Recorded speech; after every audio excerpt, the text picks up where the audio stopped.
pode fazer, mas faz parte. Faz parte da tua liderança, faz parte do teu papel. E se você não cumpre isso, se você não está, se você está sempre salvo uma vez ou outra, como eu falei aqui, ou você está trabalhando, você está doente, ou realmente aconteceu alguma coisa, você não pode estar, é uma coisa. Mas existe aquelas pessoas reincidentes, né? Está sempre, é sempre. Mas na hora de aparecer, na hora de alguma coisa que ela quer, que vai trazer um certo destaque, alguma coisa, aí a pessoa tá. Então, o autor nos chama atenção para isso, né? Nos chama atenção para isso, porque ser líder vai te implicar em você ter obrigações, ter responsabilidades, ter coisas que você vai precisar fazer, precisar estar, que talvez às vezes nem agrada muito, né? Você não tem nem muito jeito para aquele negócio, mas você tem que estar lá, você tem que se unir, você tem que juntar com o teu irmão, né? Um faz aqui, outro faz dali, um chega junto daqui, outro dali, e a coisa sai. Porque quando você tem boa vontade, quando você quer aprender, né? Você consegue, porque nós temos um Deus que Ele é que nos capacita, não é verdade? Eu estou aqui agora, não sou professora de nada, mas me disponho. Quero aprender, estou aprendendo, estou fazendo, estou aprendendo. Louvado seja Deus. Amém, queridos? E aí ele faz esse comentário, né? Judas estava sempre saindo em outras missões enquanto os discípulos permaneciam em comunhão com Cristo. E fala de Tomé, que estava ausente quando Cristo apareceu após a ressurreição. Aí quando eu li isso aqui de Tomé, eu falei assim, quem perdeu foi Tomé. Quem deixou de ganhar, de estar naquele momento tão glorioso quando Jesus ressuscita e aparece, quem deixou de ganhar foi Tomé, porque ele poderia estar ali junto e ver aquela maravilha, porque aquilo foi uma maravilha. O Senhor entrou, não bateu na porta, não tocou a campainha, mas o Senhor, ele entrou. E Tomé, ele não estava ali para ver. E depois o que aconteceu com ele? Ele não acreditou, né? Ele não acreditou. Por quê? Porque não estava na comunhão, não estava no momento, não estava junto. Aí aquela pessoa, é isso que acontece. A pessoa que está sempre, né, além, não está junto ali, sempre ela tem um questionamento. Será que foi mesmo? Tu vai contar, né? Ih, irmão, tu não veio. Pô, foi uma bênção. Aconteceu isso, aconteceu aquilo. Pô, mas é mesmo? Ah, será que foi isso mesmo? Ah, não sei. Não estava aqui. Não estava junto. Não estava junto. Aí parece que no coração, talvez às vezes a pessoa fica até triste, porque ela perdeu. E aí ela questiona. Porque deixou de estar ali naquele momento, vivendo naquele momento junto, né? E perdeu.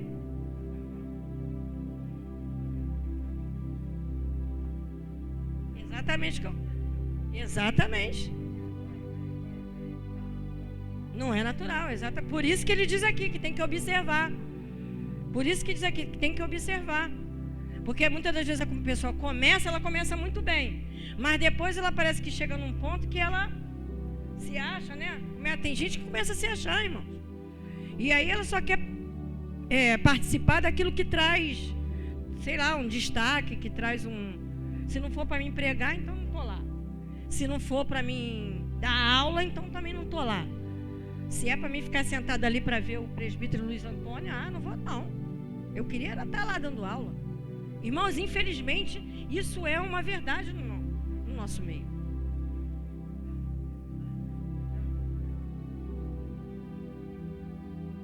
Verdade. É verdade.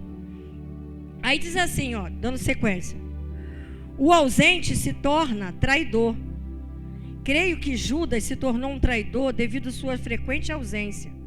Tomé perdeu uma reunião muito importante e por causa disso se tornou cético. Foi o que eu falei aqui.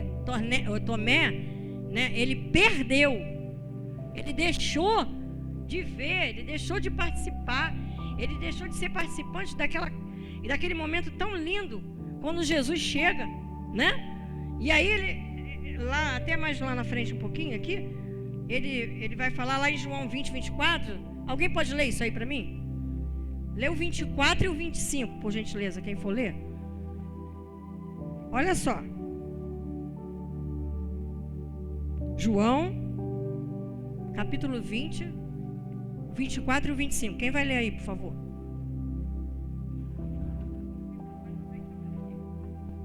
Ora, Tomé, um dos 12, chamado Dídimo, não estava com eles quando veio Jesus. Disse-lhe, pois, os outros discípulos: vimos o Senhor. Mas ele disse-lhes: se eu não vir o sinal dos cravos em suas mãos, e não puser o dedo no lugar dos cravos, e não puser a minha mão no seu lado, de maneira nenhuma crerei. Ele não estava lá, no momento, não participou, não viu Jesus chegar daquela forma tão linda e tão tremenda, né? Mesmo tendo ouvido de Jesus que ele ressuscitaria e tal, mas como ele não estava lá, ele não creu. Ele não teve fé, ele não acreditou. Todo mundo que estava falando a mesma coisa, todo mundo contando, só ele. Quer dizer, o fato dele estar ausente tornou ele uma pessoa que não cria, estava sem fé, não acreditou. Sabe aquele negócio assim, irmãos? Tu acende uma churrasqueira. Tu pega ali, tu coloca vários carvão, né? Um montão de carvãozinho, acende. O carvão vai acendendo, um acende o outro, vai acendendo. Aquilo está em chama. Depois que está em chama, se tu pegar um daquele que está em chama e você separa e coloca ele de lado, devagarzinho vai acontecendo o quê?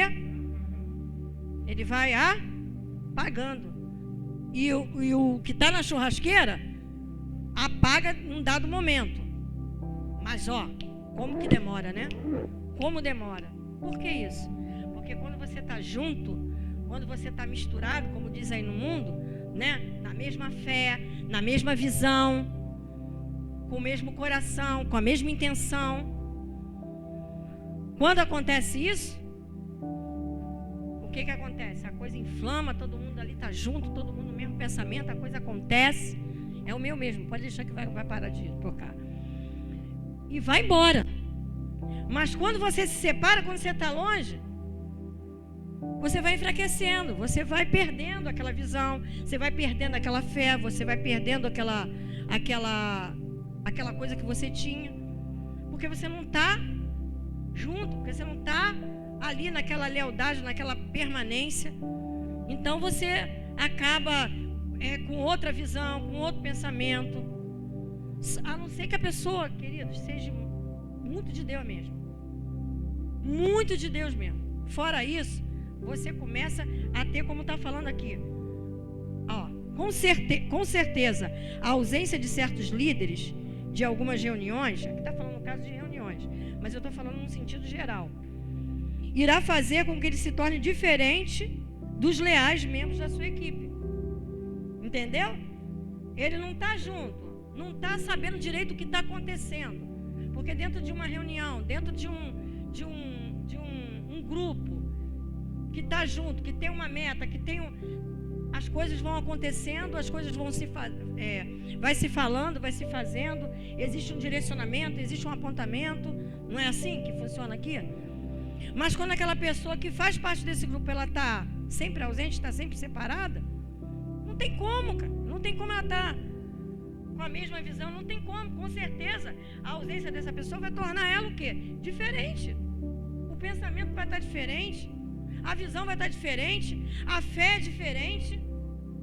Está tudo diferente, porque ela não está junto, não participa, não se faz participante. Então nós temos que ter muito cuidado com isso, conosco, para que não aconteça isso conosco e aquele que está no nosso meio. Amém? assiduidade em todas as reuniões é importante e essencial para manter a lealdade. É isso que eu estava falando aqui agora. Então, para a gente manter a nossa lealdade, a nossa fidelidade ao grupo que pertencemos, à igreja que pertencemos, ao nosso... Enfim, a nossa comunidade cristã, ao nosso Deus, a tudo, precisamos ter o quê? Assiduidade, ou seja, temos que estar sempre constante, presente. Constância, né? O crente não pode ser, hoje eu tô e amanhã eu não tô. Hoje eu vou e amanhã eu não vou. Hoje eu sei que sou de Cristo e amanhã eu já não sei se sou mais. Não pode, queridos. Tem que ser assíduo. Tem que ter uma constância em todas as coisas. Principalmente o líder, que é o caso que está se falando aqui. Só que como nós estamos ministrando esse estudo, aqui não está se ministrando o estudo para líder. No que eu entendo aqui, nós estamos ministrando o estudo para a igreja, né? De uma forma o quê? Geral. Se tu é líder, se tu não é líder de nada, um dia tu pode ser. Tu hoje está aqui e não é líder de nada, mas amanhã você pode ser. Então você... E a lealdade é independente se você é líder ou não. Lealdade é para toda a vida.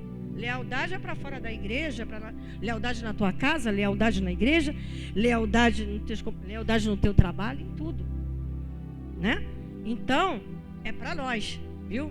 Porque de repente a pessoa está sentada e diz, mas eu não, isso aí não é muito para mim não, porque eu não sou líder. Não sou líder de nada. Não sou líder de nada. Não, você pode ser o líder da tua casa. Aqui na igreja você ainda não é, mas você pode ser. Se coloca na brecha. Amém? Aí diz, certo tempo, essas pessoas ficarão diferentes do restante da equipe. Não está junto, não tem o mesmo pensamento, se torna o quê? Diferente. E nós não queremos aqui ninguém diferente. A gente quer todo mundo junto e misturado, todo mundo igual, com o mesmo pensamento, com a mesma visão, com a mesma comunhão, né? Servimos a um só Deus, um só Senhor. A um Deus e a um só Senhor, que é a base de tudo.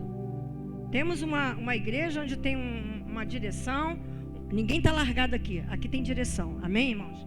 Ninguém está largado aqui. Aqui tem apontamento. Amém? Ninguém está largado aqui. Aqui tem ensino. Aqui tem cuidado. Aqui a ovelha é cuidada. Você só fica separado. Você só fica ausente. Você só fica sozinho se você quiser. Não é verdade? Só se você quiser. Você mesmo é que se ausenta. Porque a igreja está aqui amparando, sustentando e acolhendo cada um de nós. Amém?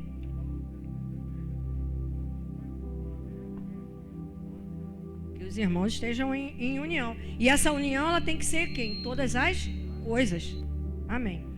23. Uma pessoa que aprova alguém que se torna... Uma pessoa que aprova alguém que toma decisões erradas. Ah, irmã, misericórdia. Isso aqui é forte. Isso aqui não era nem para estar aqui, né? Porque como é que eu vou compactuar com uma pessoa, eu sendo crente, mulher de Deus, tenho uma liderança, faço parte de uma igreja, né? Como é que eu vou compactuar com alguém que está cometendo algum erro? Com alguém que eu estou vendo que está fazendo coisas erradas? Não tem como, queridos. Se você compactua, se você está junto nesse negócio, aí é o que diz aqui, mais aí embaixo. Você se torna, vamos usar um termo mundano, farinha do mesmo saco.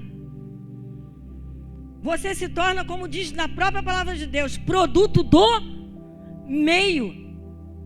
O produto do meio é aquele que está lá no meio e se torna igual. A farinha do mesmo saco é aquela que está lá no meio, está lá junta e misturada, fazendo a mesma coisa. Amém? Então, não tem como, queridos. Aí ele cita aqui as atitudes de Adonias contra Davi. de Joabe, que foi Joabe que esteve junto com ele nisso, que se uniu com esse negócio, que estava ali juntinho. Queridos, não tem como. Se você é uma pessoa principalmente do Senhor, não tem como você compactuar com ele. Ninguém quer, a palavra de Deus, o Senhor diz que o Senhor não quer que ninguém se perca, né? O Senhor não quer que ninguém se perca. E nós também não devemos querer isso. Se o meu irmão errou, se a minha irmã errou, e eu sei, eu também não tenho que escorraçar, não tenho que apontar, mas eu tenho que sim aconselhar, falar, aconselhar, ajudar o meu irmão, a minha irmã sair daquele erro, se ela quiser e estiver arrependida. Se não quiser também, não tem como. Se ela quiser e estiver arrependida, você vai ajudar ela a sair. Agora, e pegar para ela e falar a verdade. Você está errado. Não foi isso que o profeta Natan fez com Davi? Davi pecou com Betseba, não foi? O profeta foi lá e falou com ele. Contou aquela historinha para ele. Ele disse, não, tem que morrer. Esse camarada aí tem que morrer. Pois é você mesmo. O camarada que tem que morrer é você mesmo. O profeta foi lá, não foi passar a mão na cabecinha do rei. Ele foi lá e mostrou para ele o erro dele. Davi, glória a Deus, um homem segundo o coração de Deus, mostrou o quê? Arrependimento. Não deixou de passar pelas coisas que ele deveria passar depois. Pagou o preço do seu erro, mas se arrependeu e se consertou. Então, louvado seja o nome do Senhor, queridos. Há conserto para nós. Nós somos passivos de erro. Nós somos passivos de pecar. Não devemos viver na prática do pecado. Mas todos nós como ser humano que somos, acontece de vez em quando a gente dar um tropeção e pecar. Mas o cair do homem, o levantar, é do Senhor. Se arrepender, se buscar ajuda, você consegue sair da situação. Mas você não pode. Não é como líder, não. Como qualquer um que está na presença do Senhor. Passar a mão na cabeça de ninguém que esteja cometendo coisas erradas. De ninguém. Se aliar a ninguém. Porque senão você se torna um com ele. No erro. Se torna a mesma pessoa. Então que nessa noite, né, nós continuemos a ouvir o que o Senhor tem para falar conosco. Essas lições são maravilhosas, tem nos chamado muita atenção, né? Não sou eu, é a pastora Andréia que vai estar dando o estudo. E eu creio, irmãos, que depois que a gente terminar esse livro aqui, né, muita coisa vai mudar para nós. Já tem mudado, só não muda quem não quer, porque o Senhor tem nos confrontado tremendamente.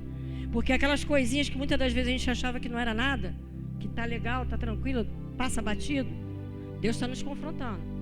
Quem está levando a sério, quem está recebendo o confronto do Senhor. Mas é para a honra, para a glória, para o louvor do Senhor e para o nosso aprendizado e para nos aperfeiçoar, porque é isso que o Senhor quer, amém? Então eu quero entregar o microfone aqui para a pastora Andréia. Vamos aplaudir o Senhor em nome de Jesus, receber a pastora Andréia.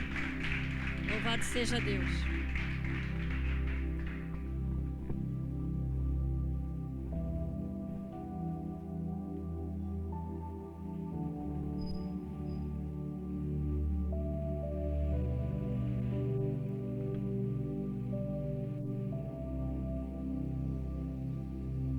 Graça e paz, irmãos. Boa noite. Então, nós estamos no capítulo 5. O capítulo 5 ele é bem grande, mas estamos chegando no meio para o fim. E nós vamos dar continuidade agora, então, no tópico no 24. Líderes que não estão preparados para fazer coisas que não escolheram fazer. Eu fiquei pensando assim, a gente pode falar que são líderes mimados, né, com vontadezinha própria e também que não conseguem obedecer. Bom, diz assim, líderes devem estar preparados para fazer o que eles dizem para fazer. Se você espera que os outros lhe obedeçam, lembre-se de que é exigido primeiro de você que obedeça às instruções. Algumas pessoas querem sentar onde querem sentar e fazer o que querem fazer. Analise qualquer um que torna relutante no que está fazendo, porque ele não está fazendo o que prefere fazer. Isso aqui a gente está falando do líder. Bom, nós estamos estudando, nós estamos chamando o que o escritor está aqui dando como exemplo, sempre chamando para a gente, né? Para a nossa igreja. Então, nós vamos falar muito da nossa igreja, do que está sendo feito, de como que é a visão da igreja, como que nós devemos nos comportar. Como a diaconisa disse, nós estamos sendo bastante confrontados, tem situações que achávamos que não era nada, e aí o pastor vem com as considerações finais, temos orado e temos renunciado, e isso tem sido um feito maravilhoso para o nosso crescimento espiritual, amém? E nós vamos continuar. Bom, então o escritor nesse tópico, ele nos alerta a estarmos preparados para fazermos o que somos delegados, e nem sempre vai ser aquilo que nós queremos fazer. Nós somos chamados para algo, e quando eu cheguei aqui, algo muito importante, eu cheguei a pegar alguns estudos no Estatuto da Igreja, é isso que fala? Aquela apostila da igreja, com normas da igreja, né? E algo muito interessante me chamou a atenção, que existe uma preocupação muito grande de você ser colocado aonde você foi chamado. No culto, eu nunca vou esquecer, ciclo de identidade, que falava muito, né? Eu nunca vou esquecer do meu primeiro culto, foi um marco para a minha vida, eu vou levar para o resto da minha vida, que o pastor estava aqui, ele falou do evangelista Miqueias.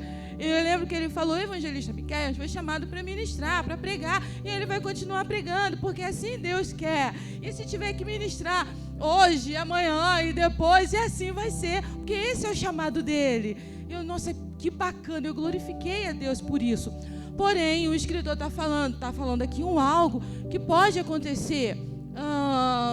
De repente a limpeza, tem a equipe da limpeza, tem a equipe do estudo, tem a equipe que ministra, tem o de libertação, e de repente o evangelista Miqueias, que é responsável dos gansos, ele pode chamar alguém para pôr ali no lugar, para ficar no lugar de alguém, ou até pode não ser aquilo ali que aquela pessoa quer exercer, pode não ser o chamado dela, como a gente estava falando, mas o evangelista está apontando que precisa.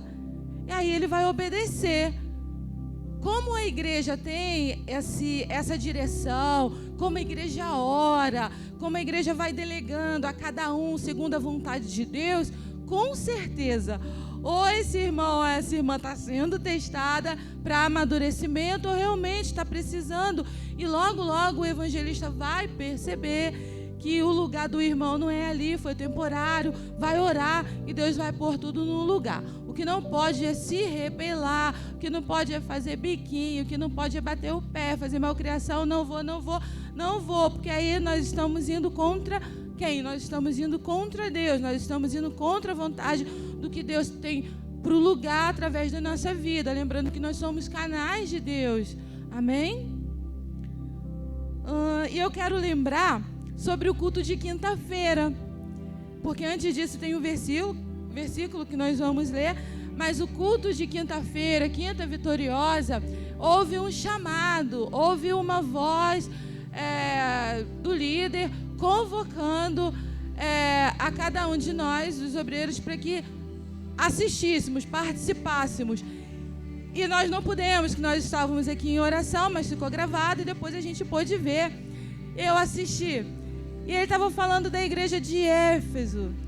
E ele estava alertando. Eu entendi. Bom, Deus ministrou no coração dele para que ele ministrasse para a igreja. E aquilo ali era uma palavra revelada para cada um de nós, para que nós venhamos melhorar, que nós venhamos nos posicionar como servos do Senhor. E ele convoca a igreja, ele lembra a igreja para esse primeiro amor. E ele diz que quando nós estamos no primeiro amor, nós não vamos ter dificuldade em servir a Deus, mesmo que seja em áreas na qual, não, aquilo ali não é comigo. Porque nós vamos fazer com amor. E nós vamos perceber que o que mais importa é nós servirmos o reino. O que mais importa é nós sermos canal para que outras pessoas venham, para que outras pessoas venham ser limpas, para que outras pessoas também venham estar como nós hoje. E o pastor Vando, ele diz assim, ele diz que a igreja de Éfeso, ela era uma igreja forte no fazer, mas era uma igreja fraca na intenção, era uma igreja fraca na motivação. E a mensagem ficou, que eu vou passar aqui, que a mensagem venha ser essa, venha ser sempre Cristo, que nós venhamos olhar sempre para Cristo, que nós venhamos olhar sempre para o reino, e vai ficar tudo muito bom, vai ficar tudo muito fácil, quando nós começarmos a fazer em obediência a Deus, obedecendo os nossos líderes, amém? E aí nós vamos, só para não ficar na minha palavra, alguém lê, por favor, Filipenses 2, o 14 e o 15.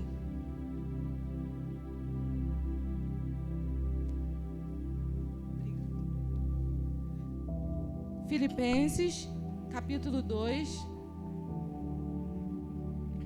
2:15. 14 e o 15, por favor.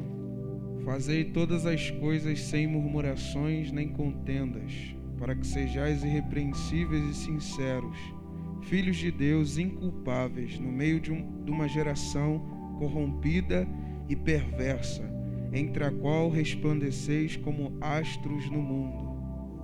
Viu? Para que sejamos irrepreensíveis, sinceros, filhos de Deus inculpáveis. Amém. E aí o capítulo agora 25.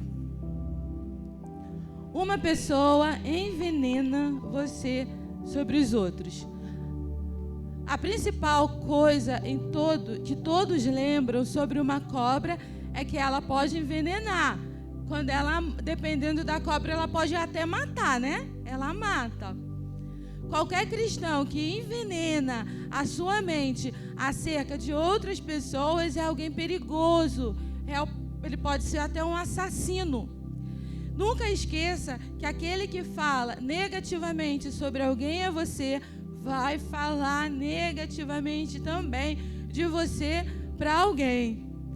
E aí eu vou pular aqui sobre o caluniador do hotel. E eu fiquei muito pensativa trazendo esse exemplo do escritor sobre esse exemplo. Então ele deixa assim, nesse exemplo tem 4 personagens. Tem o gerente, tem o pastor acusador, tem o ministro acusado e nós temos o evangelista famoso, certo? Bom, o gerente está lá trabalhando. E aí, nesse hotel, ele recebe um evangelista top. Está falando aqui o livro. Um evangelista que está na mídia. E ele vê assim, um movimento muito grande no hotel, entrando e saindo. E, de repente, quem que ele vê? Quem que ele escuta? Ele escuta um pastor. Olha bem, ele escuta um pastor falando mal de um outro ministro. O gerente, ele está vendo, ele está ouvindo um pastor falando mal para o evangelista, para o famoso, que ainda vai para a igreja ministrar, falando mal de um outro. E conta aqui o escritor que ele foi totalmente envenenado. Agora, olha só quantas pessoas envolvidas, quanta trama, né? Quanta trama. E como que isso pesa no mundo espiritual. Um gerente que, se ele não fosse evangélico, se ele não conhecesse a Cristo, ele também poderia matar, morrer. O pastor acusador, que deveria estar batalhando, orando, cuidando das ovelhas, se preocupando. Não, ele foi falar mal de um outro ministro. E aí, antes do ministro se apresentar para o evangelista famoso, o evangelista já estava com a mente toda tomada, estava todo perturbado, já a fofoca toda montada na mente dele, e aí crendo que esse ministro realmente era tudo aquilo que o pastor falou. E aí houve uma trama muito ruim. E aí ele conta aqui no livro que essa palavra caluniador no Novo Testamento, no grego, significa diabo. Diabo. no grego. Isso é muito sério. E logo então, aquele caluniador, aquele pastor, o que era? Aquele mesmo pastor que estava falando mentira era o mesmo pastor que iria subir no púlpito para apresentar o evangelista, para cuidar das ovelhas. Olha bem, ele era um diabo. Lá no tópico 26, vai falar assim: um líder que não está preparado para nascer dentro da filosofia, dos padrões, da visão, dos procedimentos e do espírito da casa. Toda a igreja é essencialmente diferente. Nós todos acreditamos que Jesus Cristo é o Filho de Deus. Todavia, a filosofia, os padrões, a visão e os procedimentos de cada igreja são muito diferentes. E isso é o que a Bíblia chama de a ordem apropriada do ministério, a forma como as coisas são feitas. Toda a igreja tem uma ordem apropriada. Quando eu cheguei aqui na Rara, eu tive gabinete com o pastor e com a Lana. E aí eles falaram um pouquinho de como que era a Rara. Eu tive muitas dúvidas, eu queria saber muito. E nenhuma das perguntas eu tive o silêncio. Tudo que eu perguntei no momento, eu fui sendo bem respondida. E eu fui concordando com tudo, porque estava tudo dentro da palavra. E o Espírito Santo de Deus foi testificando com a verdade. E mais ainda eu ia tendo certeza de que aqui era o meu lugar, de que aqui eu deveria ficar. E vamos lá.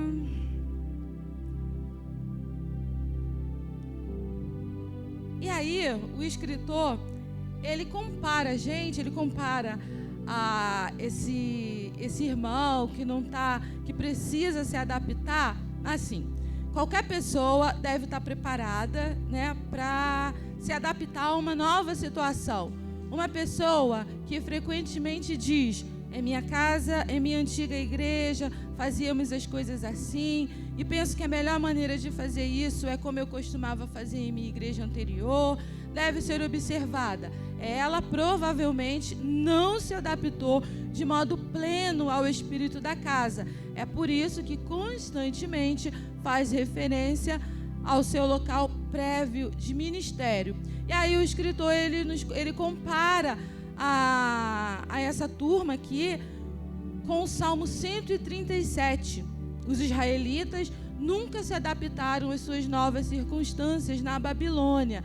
Eles nunca nasceram no espírito de seus novos lares. E isso ficou evidente em suas canções. Por favor, alguém lê o 137? Só de 1 até o 4.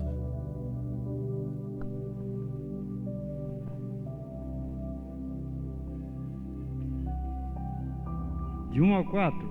Por favor. Às margens do rio da Babilônia, nós nos assentávamos e chorávamos, lembrando-nos de Sião, nos salgueiros que lá havia, pendurávamos as nossas harpas, pois aqueles que nos levaram cativos nos pediam canções, e os nossos opressores que fôssemos alegres, dizendo: entoai-nos algum dos cânticos de Sião. Como, porém, haveríamos de entoar o canto do Senhor em terra estranha? Amém.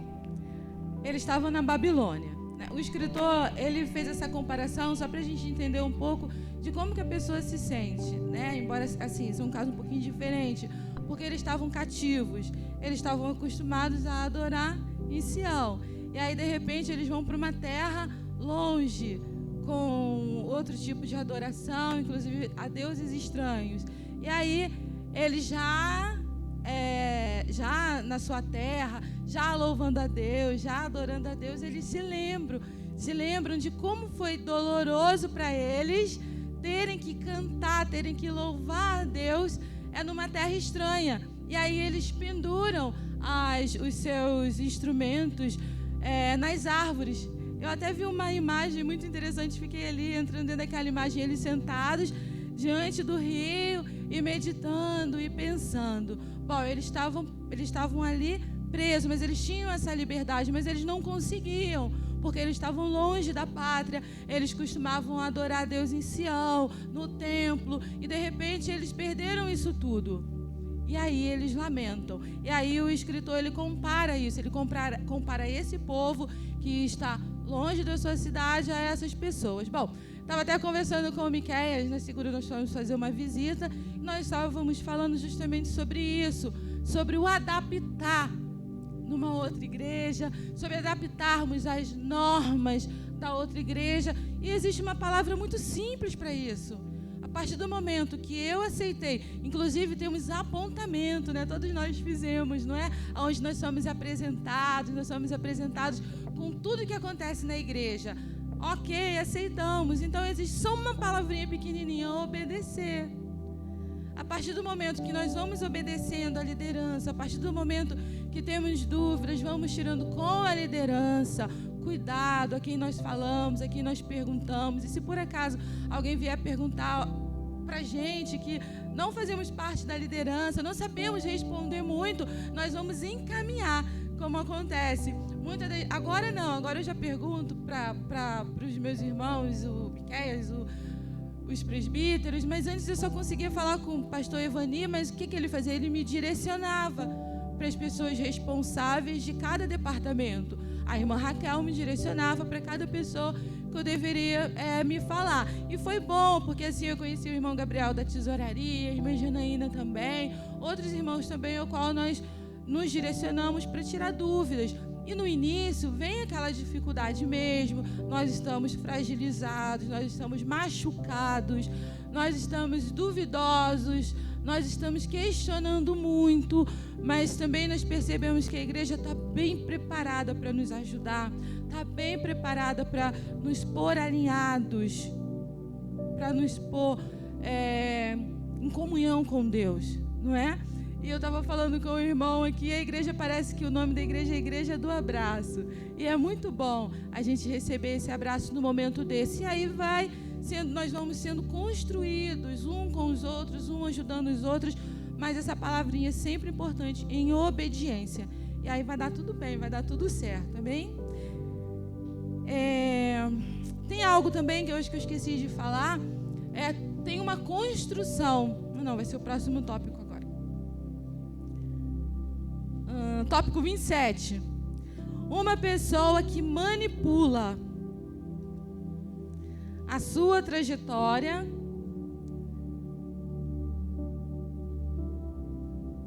para a liderança, sem trabalhar o seu caminho até a posição almejada. É muito perigoso. É muito perigoso porque isso traz morte física.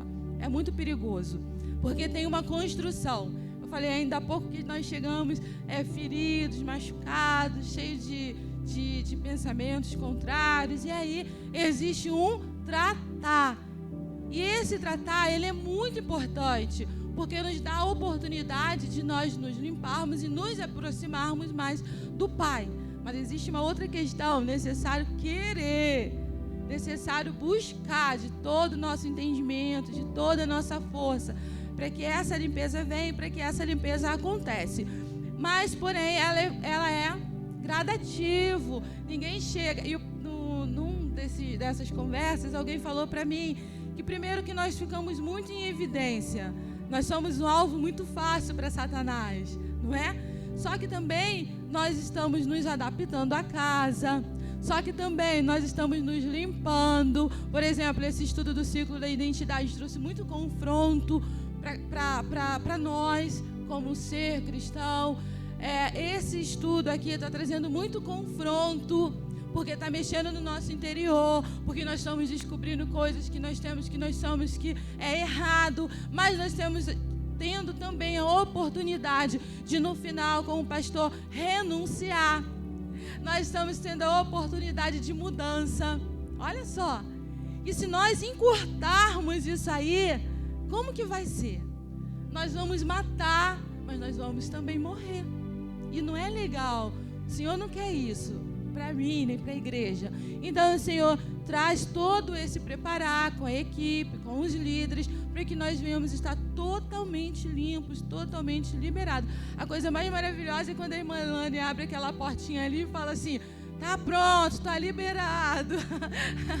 Ela riu, o olhinho dela chega a brilhar de felicidade. Por quê?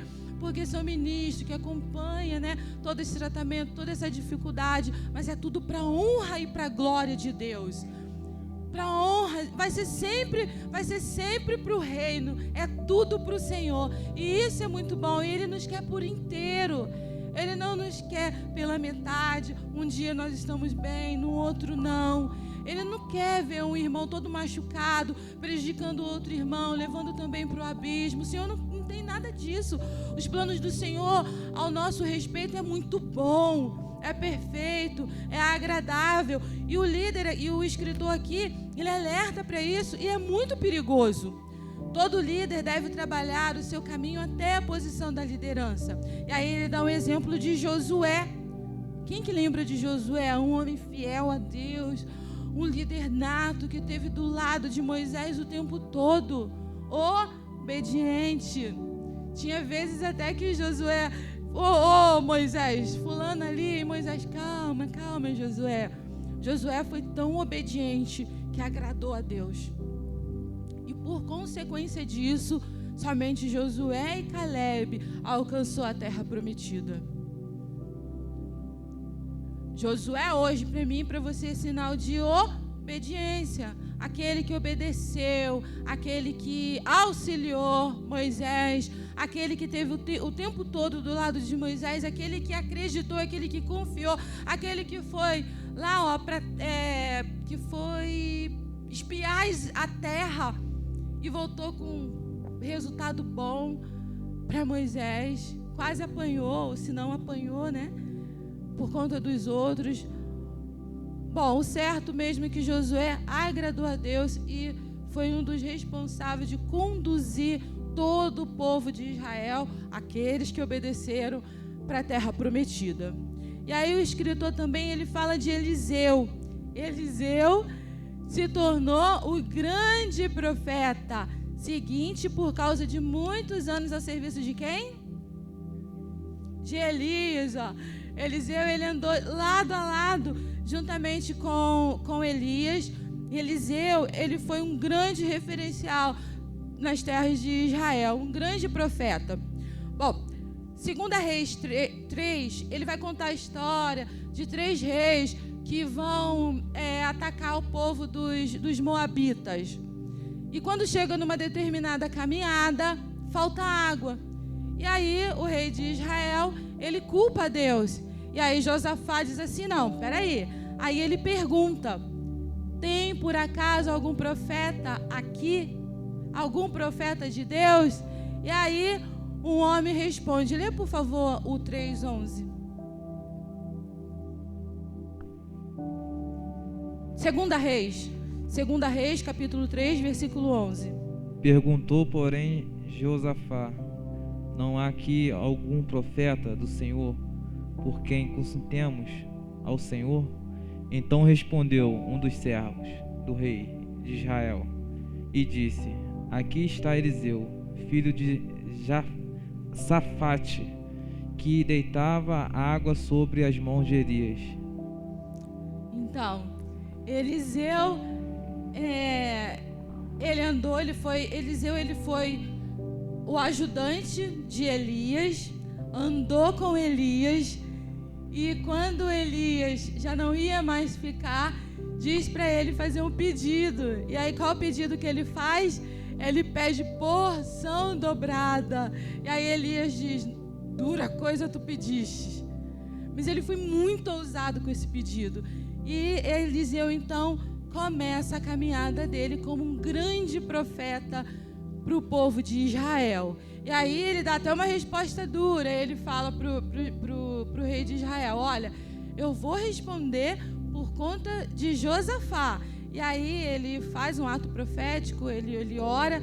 E algo muito interessante que eu queria falar sobre a oração dele, ele ora e o milagre acontece, a vitória é do povo de Israel. Tinha profeta ali naquele lugar, Eliseu. E aí mais na frente, no livro mesmo de Reis, depois você lê em casa, quando ele vai orar, ele chama os instrumentistas. Ele vai orar, ele vai pedir a revelação de Deus, porque ele não falava nada da carne dele. Ele vai falar através de Deus. O profeta, ele é boca de Deus aqui na terra, não é? E aí ele fala, manda os instrumentistas. E aí vai os instrumentistas, tocam e o Senhor dá a palavra para ele. E eu me lembrei do ministério de louvor, eu me lembrei dos instrumentistas, da importância dos instrumentistas para a casa do Senhor. E aí nós já temos um pouquinho disso na oficina de oração. Irmãos, a igreja que não ora é um alvo fácil para Satanás. E aqui é uma igreja que ora, nós temos essa 1 hora de oficina. Se você ainda não pode vir, te convido a priorizar e a estar aqui juntamente com a igreja 1 hora antes do culto para orar. E quando acontece mais ou menos uns 10 minutos, o ministério de louvor vem e começa a cantar. E quando eles começam a cantar, os ministros que já estão aqui preparados para continuar a oração, aquele ministro que vai trazer a palavra, o pastor que recebe também aquilo que o Senhor tem para nos falar, vai recebendo, e assim a direção do culto vai indo, tudo da vontade do Senhor. Olha, quanto trabalho, hein? Agora, para isso acontecer, os instrumentistas precisam estar na posição. O instrumentista que toca sem orar é alvo fácil de Satanás. Aquele que louva sem orar é alvo fácil para Satanás. E como aqui nunca é individual, porque aqui não tem artista, é num grupo. E quando é falado no grupo, no ministério de louvor, não é só quem canta, não é só quem toca a bateria, não é só quem mexe no som, mas é num todo, que precisa estar em oração, que precisa estar em obediência, porque se não tiver obediência com os liderados, se torna alvo fácil para Satanás, abre uma brecha tremenda. E esse versículo onde Eliseu fala isso mostra a importância grande de um instrumentista. Em outra palavra, em outra Bíblia, em outra versão, está tangedor. O tangedor do Senhor. Grande importância tem para o reino. Grande importância tem para cada um de nós. Amém? Então, que o ministério de louvor continue firme em oração, que a igreja continue também firme em oração em prol do ministério de louvor, e que nós todos, como igreja, venhamos estar num só pensamento, numa só motivação. Amém? Aleluia, glória a Deus. 28 agora. Um líder que não permanece ao redor para socializar-se e interagir com outros membros da igreja. Bom, se você é um líder do povo de Deus, certamente irá querer interagir com ele e conhecê-lo, certo? Irmãos, lembrando que todas as vezes que os responsáveis aqui, os pastores, vêm anunciar sobre o ensino de sexta-feira, o pastor Ivani, principalmente, ele fala muito, todos estão convidados, mas os líderes e o ministério de louvor estão convocados. E nós podemos entender a responsabilidade, nós podemos entender, não é, de como que num todo, isso é fundamental para que o reino siga conforme o Senhor quer. Bom, então, você está apenas ocupando uma posição de prestígio ou está sendo um pastor verdadeiro? Lembre-se de que o empregado não se interessa pelas ovelhas, mas o verdadeiro pastor se importa e quer estar com elas, quer estar perto delas. Eu não vou ler esse outro pedacinho aqui, não, porque aqui não tem primeiro-ministro, não. Aqui tem homens que oram, aqui tem homens que instruem. E o Senhor me fez lembrar aqui nessa passagem, sobre uma passagem muito importante de Moisés, onde o sogro dele dá conselhos. André, mas por que você está falando dessa passagem? Não tem nada a ver. Bom, eu já percebi que os nossos pastores, o Miqueias, o pastor Ivani, eles costumam ficar no meio do povo, não é? São pessoas muito acessíveis para a gente falar, para a gente perguntar. Eu já falei aqui, não existe cadeira, quem brilha aqui é Jesus. Isso é maravilhoso. Só que também não pode ser nada pesado. Aqui o escritor diz que ele já fez frequentemente cansado e exausto. E nós aprendemos aqui que nós precisamos estar bem. Tem uma preocupação aqui muito boa da gente estar bem espiritualmente, fisicamente. E Moisés, ele estava muito sobrecarregado. E aí eu entendi assim, nós somos convidados, os líderes são convocados. Para quê? Por quê? O líder do Ministério de Louvor tem uma função perante o Ministério de Louvor, que se tiver que fazer algo, vai depois direto aos nossos pastores. O responsável por cada departamento resolve o que tem que resolver para ir direto depois ao pastor. Não é isso? E o nosso pastor ao pastor presidente. E essa preocupação, na verdade, é para tratar, é para fazer com que o líder da comunhão rara esteja apto para aconselhar, esteja apto para dirigir, esteja apto para abraçar, esteja apto para aconselhar, esteja apto para orar, para levantar a mão, para fazer oração com imposição, para saber, para ter discernimento de saber quando ele pode resolver, quando ele não pode resolver e levar direto para os pastores. Essa é a importância da convocação. Aí aquela palavrinha pequena, outra vez, a obediência. Quando nós entendemos e obedecemos a uma convocação, aí nós estamos indo no caminho certo. E aí eu queria dar o exemplo de Jétro. Eu queria pedir para o evangelista Miqueias ler Êxodos, capítulo 18, do 20 ao 26.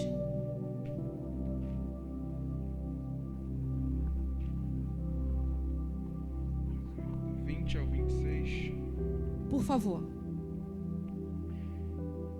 E declara-lhes os estatutos e as leis, e faz-lhes saber o caminho em que deve andar e a obra que deve fazer. E tu, dentre todo o povo, procura homens capazes, tementes a Deus, homens de verdade, que aborreçam a avareza, e põe-nos sobre eles por maiorais de 1000, maiorais de 100, maiorais de 50 e maiorais de 10, para que julguem este povo em todo o tempo, e seja todo negócio grave, tragam a ti. E seja que todo negócio grave tragam a ti, mas todo negócio pequeno eles o julguem. Assim a ti mesmo te aliviará da carga, e eles a levarão contigo. Se isto fizeres e Deus te mandar, poderás então subsistir. Assim também todo este povo em paz virá ao seu lugar. E Moisés deu ouvidos à voz de seu sogro e fez tudo quanto tinha dito. E escolheu Moisés homens capazes de todo Israel e os pôs por cabeças sobre o povo, maiorais de 1000, maiorais de 100, 50 e 10. E eles julgaram o povo em todo o tempo. O negócio árduo traziam a Moisés, e todo negócio pequeno julgavam eles. Viu? Eu lendo esses versículos, eu entendi da responsabilidade de eu e você estar aqui como aluno, aprendendo. Até porque esse livro também, ele é acessível para toda a igreja, né? Quem não tem o livro, tem em PDF.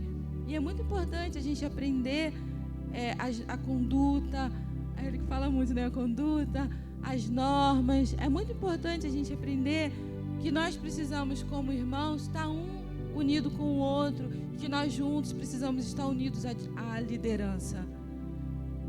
O pastor Evani é o pastor da igreja, juntamente com o evangelista Miqueias, que tem várias coisas para fazer.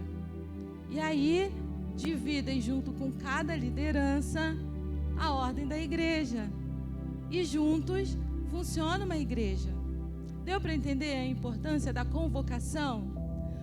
Eu não vou perguntar quem, mas houve uma convocação esses dias da Quinta Vitoriosa, que nós precisamos ouvir, aprender. E fala... É porque foi de São Paulo, irmãozinho. Perdão, tá?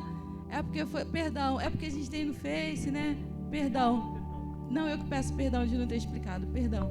a Quinta Vitoriosa, e lá nós aprendemos muito, nós aprendemos sobre o primeiro amor, nós aprendemos que precisamos viver esse primeiro amor, que uma vez que nós vivemos esse primeiro amor, varrer o chão vai ser muito bom, dando glória a Deus, ajudar o próximo vai ser muito bom, dando glória a Deus, abraçar um próximo, que às vezes não precisamos nem falar, mas o abraço cura, um sorriso cura, e isso é muito importante para o reino, irmãos. E aí nós podemos então entender a convocação. E uma vez que nós obedecemos a nossa liderança a Deus, como fez Josué. Josué obedeceu à liderança, Josué obedeceu a Moisés. E, consequentemente, Moisés, juntamente com Caleb, conduziu o povo à terra prometida, o povo que obedeceu também. Povo que obedeceu. Então, uma vez que nós obedecemos, e não importa, irmãos, posição, importa que nós somos em Cristo,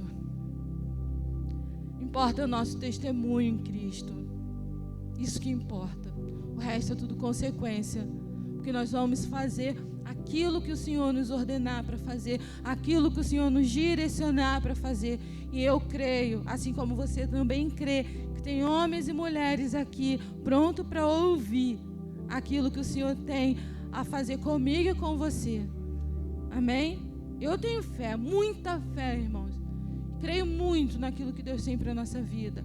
Não precisamos manipular ninguém, já entendemos que manipular nós vamos encurtar a nossa caminhada. E esse encurtar pode nos matar. E pode também nos fazer matar o nosso próximo. E isso também o Senhor não quer, de forma alguma. Amém?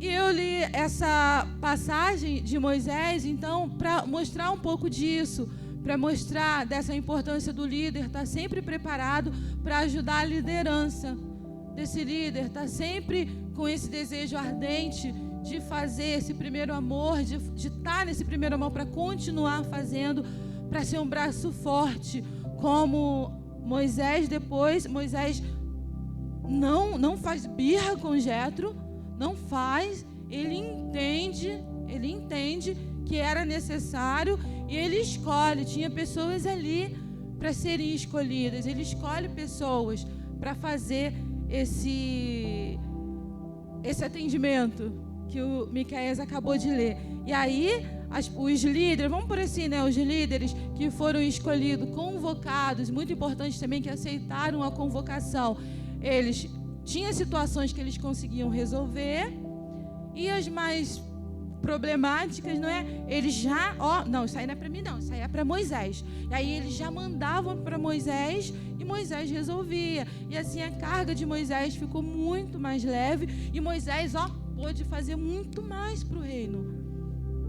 Então essa convocação, ela serve para isso. Uma vez o líder preparado, uma vez o irmão até preparado, não é? Para recepcionar os que estão chegando como eu cheguei. E assim ajuda a liderança a estar resolvendo outras situações, outras coisas. Não que a nossa seja menos importante, mas é que o pastor vai resolver, é algo muito maior que não está na nossa alçada, não é? E assim segue-se. E assim vem chegando mais irmãos. Domingo agora nós vamos ter irmãos chegando. E esse irmão vai querer o meu abraço, o seu abraço. Esse irmão vai querer orientação. Nós vamos delegar ele para a pessoa responsável de que vai resolver aquilo que ele precisa, assim como resolveu para mim e também para você, certo? Agora nós vamos para o tópico 29. Esse tópico, ele mexe um pouquinho no mundo espiritual, porque ele fala de uma mulher que foi muito usada por Satanás, uma mulher totalmente manipuladora, que era Jezabel. Alguém já ouviu falar de Jezabel? A história de Jezabel, ela está lá em Reis, no livro de Reis. E vamos ler aqui. Jezabel era uma esposa que empurrava seu marido para fazer coisas erradas. Todo pastor experiente não deve apenas olhar para o caráter do líder, mas também para o caráter da esposa do líder. A esposa tem grande influência sobre o marido. Ela pode tanto edificá-lo, como também pode destruí-lo. Uma esposa jezabélica irá encorajar seu marido a ter coisas que de fato não pertencem a ele. Só porque você é rei, não significa que você possui toda a terra da nação. Mas Jezabel encorajou seu marido a se apropriar das vinhas de Nabote, embora elas não lhes pertencessem.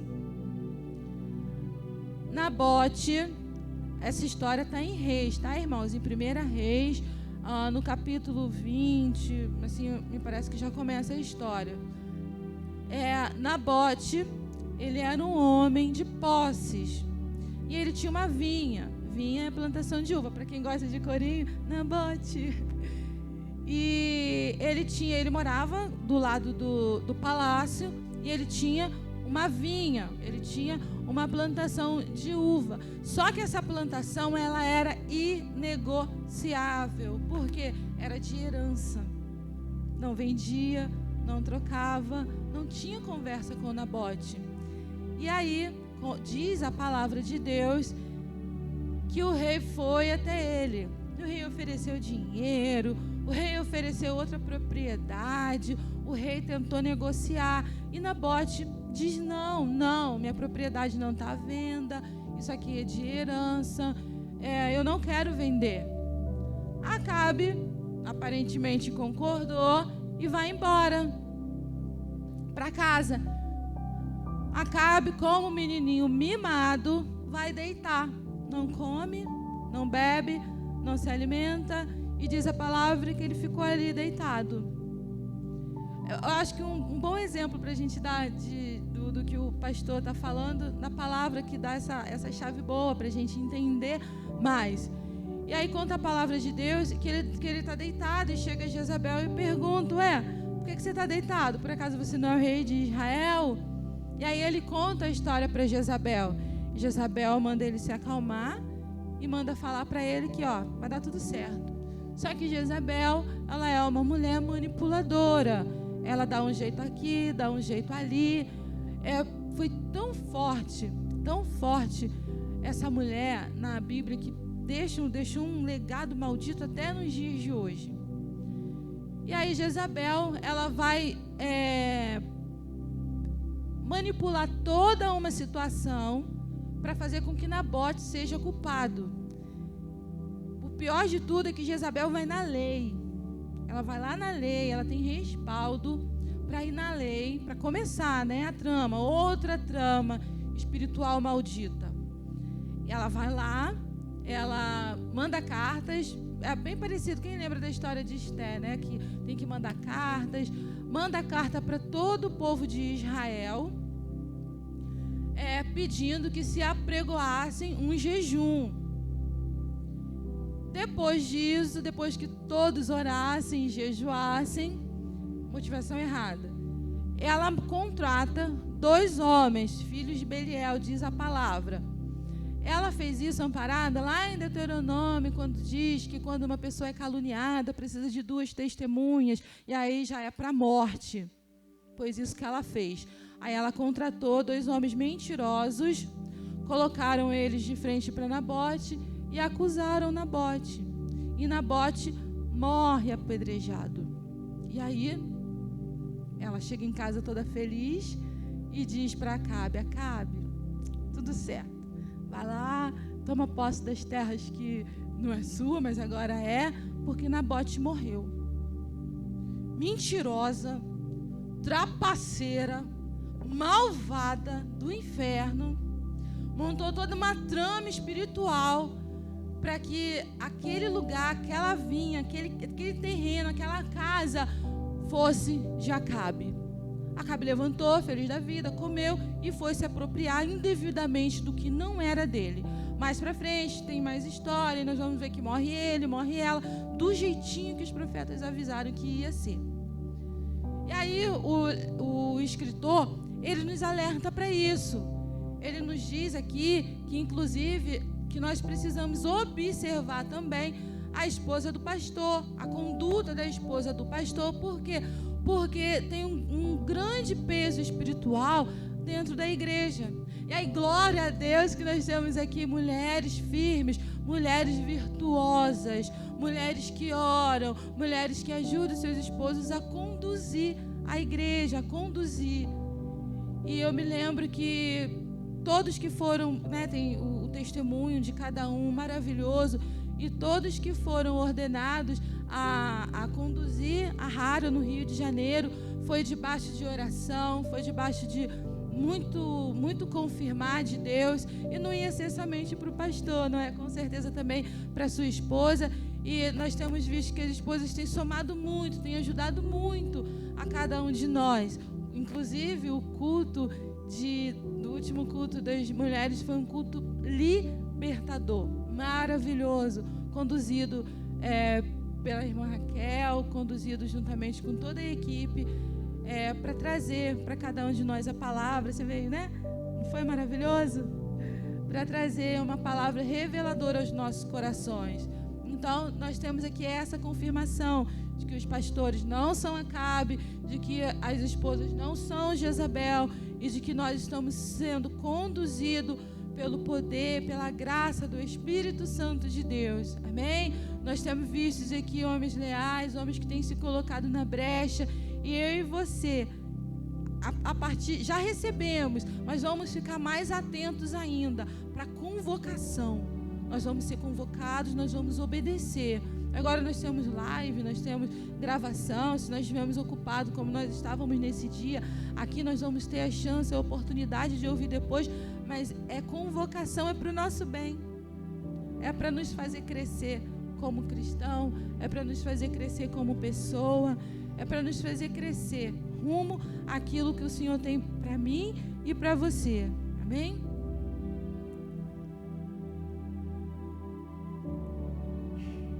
E aí ele termina falando aqui: essas inspirações jezabélicas irão incentivar um bom pastor a coisas que ele realmente nunca teve a intenção de fazer.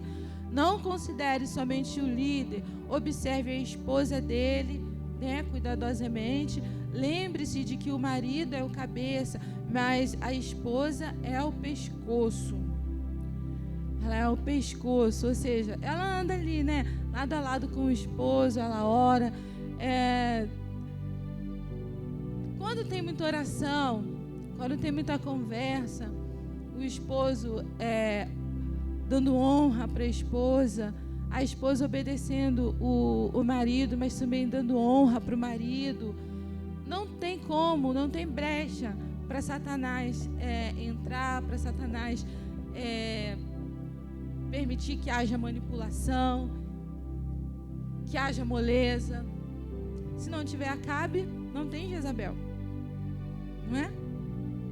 E aí o pastor que ora, a mulher que ora, ele vai falar que eu e a minha família servimos ao Senhor, ele vai conduzir a igreja a dizer o mesmo, ele vai conduzir a igreja a servir ao Senhor, e juntos nós vamos alcançar aquilo que o Senhor tem para a nossa vida.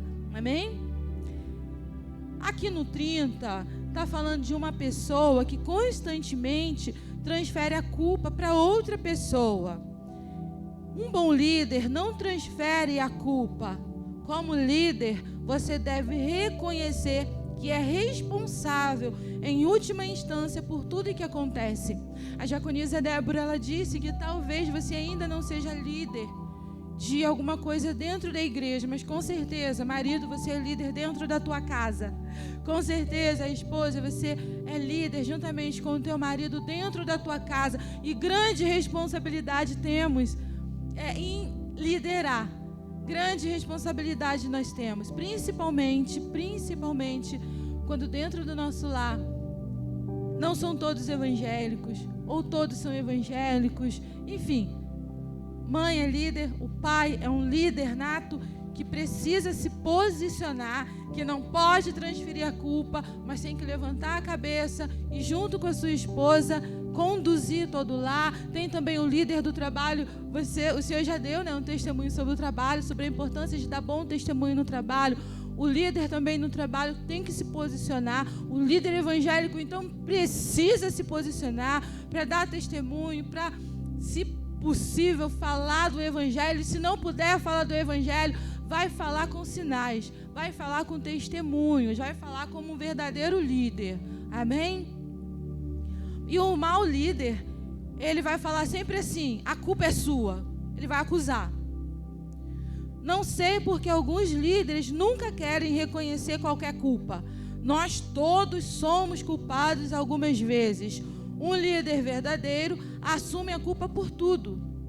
Certa vez, algo de ruim aconteceu na minha igreja. Em uma reunião dos pastores, eu lhes disse que a culpa era minha. Eles ficaram surpresos porque não sabia como aquele evento terrível, desafortunado, estaria relacionado a mim. Mas eu lhes disse que eu era culpado porque eu era o cabeça geral. Quando dois maus líderes se encontram, eles acusam um ao outro de falhas. Bons líderes dizem: a falha é minha.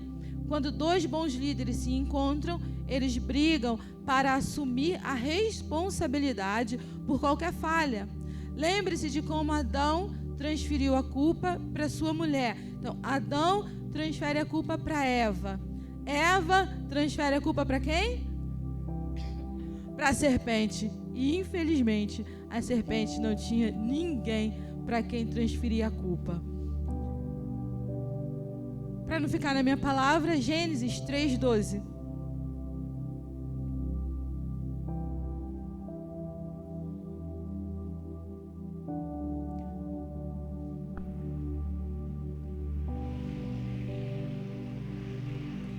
Então disse Adão: a mulher que me deste por companheira, ela me deu da árvore e comi. Então disse Adão: a mulher que me deste por companheira, ela me deu da árvore e comi. Temos colocado a culpa em alguém por algo na nossa vida que ainda não deu certo? Ou estamos nos prostrando ao Senhor, orando e aguardando a resposta nele? Ou temos nos posicionado em Deus? Deus já nos mostrou qual é a área que precisamos nos consertar e estamos nos consertando. Se ainda assim não conseguimos sozinhos, nós vamos pedir ajuda, porque o Senhor, como já foi falado o estudo todo, levantou homens e mulheres para nos ajudar. Amém? Irmãos, eu quero agradecer muito essa oportunidade. Eu quero agradecer muito por toda a minha trajetória, por eu ter chegado até aqui. Eu quero agradecer muito por toda a equipe de ensino. Eu quero agradecer pelos pastores. Eu quero agradecer a Deus por me pôr juntamente com a Rara, juntamente com vocês, e juntos continuarmos a caminhada, que ela é árdua, mas como que vale a pena, e juntos ainda em concordância uns com os outros, melhor ainda. Muito obrigada, agradeço a Deus.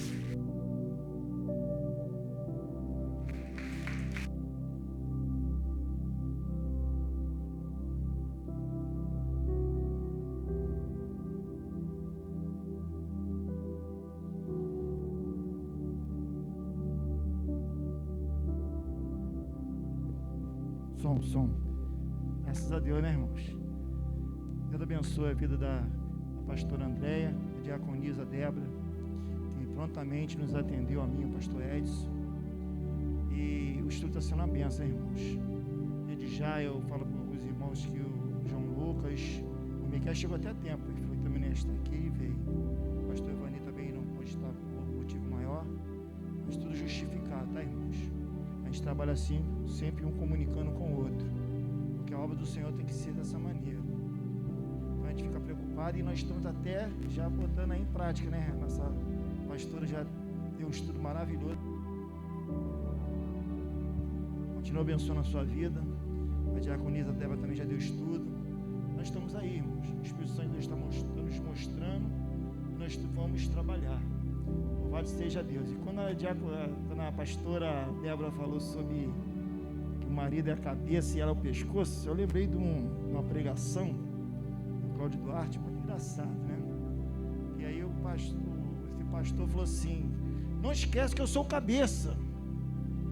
Aí a irmã vira para ele e fala assim: você é o cabeça, mas eu sou o pescoço. Aí a pessoa: por que você é o pescoço? Porque a cabeça só vai para onde que o pescoço quer que ela vai. É ou não é? Isso aí. Outra coisa forte. E o pescoço sustenta. Quando fala aqui o escritor sobre não, a gente tem que tomar cuidado com mulher que pastores que são líderes que casam com Jezabel. É por isso, irmãos. Porque o que seria do Vani sem a Raquel? Se a Raquel não apoiasse o Vani, se a Lindaiá não apoia o Miqueias, se for uma Jezabel na vida, é isso que o escritor fala. Nós temos que tomar cuidado, irmãos. Até um namorado, quando vai escolher uma namorada, tem que saber escolher, irmãos. Aí tem até um hino da Andréa Fontes, né, que fala sobre uma menina que procurou um namorado e procurou um colírio para os olhos dela, né? Quem já ouviu esse hino? Aí o colírio, quando casa com ela, bate nela. Ela chega na igreja com o olho roxo e o pastor pergunta por quê. Ela fala: meu colírio me bateu. Não foi procurar o colírio lá do mundo? Então as pessoas têm que saber escolher. Mesma coisa é o homem, tem que saber escolher. Ter cuidado para não escolher uma Jezabel na vida, porque nesta hora a compreensão é que vale. Porque na hora que o negócio aperta, o líder ele tem que dar exemplo. E se a esposa não compreender, vai haver conflito dentro de casa. E eu falo para se ele tiver direcionado pelo Espírito Santo de Deus, vai prevalecer a vontade de Deus e ele vindo para a igreja, porque ele está sob a direção do Espírito Santo.